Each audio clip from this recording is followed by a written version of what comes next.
go back to the news. The suspected kidnapper and murderer, according to police charges, the man popularly known as Evans, of course, has pleaded guilty to the charge of kidnapping. This follows his arraignment today before Justice Hakeem Oshodi at the High Court in Ikeja, Lagos, by the Lagos State government. He was arraigned alongside 5 other suspects in the court, which was packed full by interested parties. Okay, that's the man there in bald head. That's the one say he's guilty of kidnapping. But what about the charges of murder?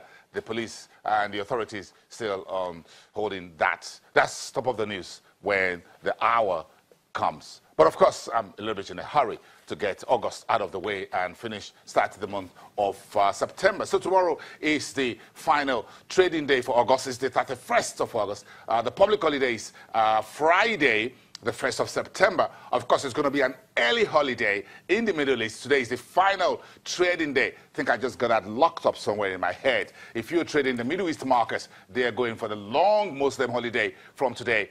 Friday is a traditional off-business day in the Middle East. So they're taking Thursday, they're adding that to Friday, and it's going to be a long one. So if you want to get into that market, you know today is the final trading day. Here in Nigeria, we still have another day to go. But of course, the folks are already buying rams, a lot of shopping, vehicular traffic in Lagos getting heavy since yesterday. And I was shocked this morning. Some folks already having their bags and their luggages on their heads crossing the highways and moving to the hinterland because we take holidays very seriously in this environment. Ramosele Ziba is one of the investment analysts at Afrinvest, and he takes his holidays very seriously as well. But first, he takes his job really seriously, don't you? Yes, of course I do. But we love holidays in this part of the world. We just had a ram market across the highway where Channels here is located. And then yesterday, all manner of heavy-duty, multi-million vehicles packed on the highways, just shopping for rams. Yes, I mean, it's in line with the celebration, the Muslim celebration that we're having. I mean, ram is the traditional... Ram is big business here. We need to find a way to capture this market, shouldn't we? Well, I mean, it's also, it's a source of income. I mean, we investing in rams. Well, animal husbandry, which is under the agricultural But Nigerians seem to have a preference for this particular type of rams ahead. Sometimes are coming from the Sahel region, Niger, Chad, all the countries around the northern, northeast, northwest part of the country. Well, given the terrain that you have there and the breeding of the animals, it's often believed that they have been better bred. In terms of... I learned their taste here. I was just going to say that. In terms of the taste of the meal, it's often said that they taste better. So we could also say that's one of the reasons why we see a lot of interest. Ram importation. We spend so much money here on very good... We love good life here, don't we? It's everybody loves good life. We love good life. We love good taste. That's who we are. That's okay. But again, we just also love the market. So let's go into the very big story around Nigeria's Eurobond and the corporate bond market. That's where Ramosele Ziba is here. Today, the news is out that Access Bank, one of Nigeria's tier 1 lender, has redeemed $350 million of its Eurobond that is out.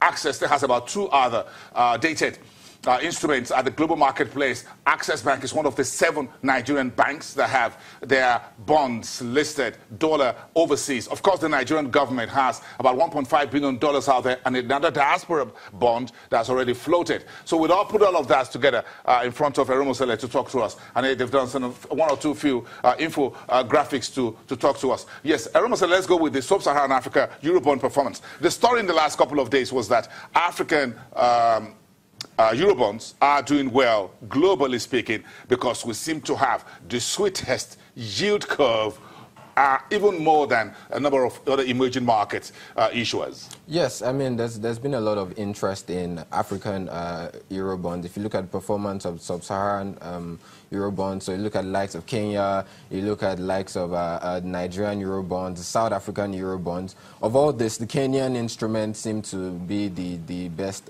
performing yet to date.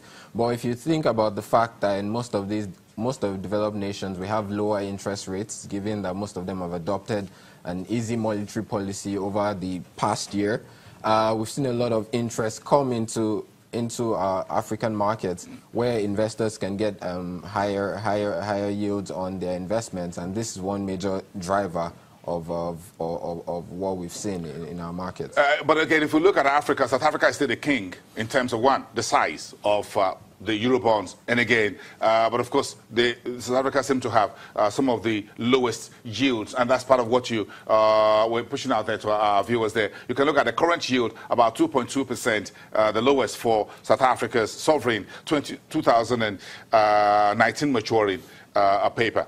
Yes, the South African instruments have the lowest yields because we know there's been a lot of interest in their instruments. I mean, if you think about the fact that the country has been going through some sociopolitical instability, which could potentially have deterred investors from even taking part in investing in their Eurobonds, this has done little to change sentiment. There's still been a lot of interest in their market. So this just goes to show the attractiveness of these African instruments, which a lot of investors have been taking advantage of. What makes Nigeria's Eurobond or diaspora bond particularly impressive or very attractive to foreign investors?